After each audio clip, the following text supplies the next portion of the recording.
Welcome back to another technical deep dive here in the Debug Zone. Today, we're tackling a big question and breaking it down with insights from other users. Hopefully this clears up some misconceptions and helps you get the answer you need. So, buckle up, stay a little curious, and let's jump right in.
And that's a wrap.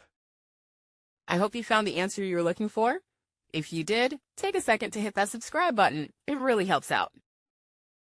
And let me know in the comments which solution worked best for you. See you next time in the Debug Zone.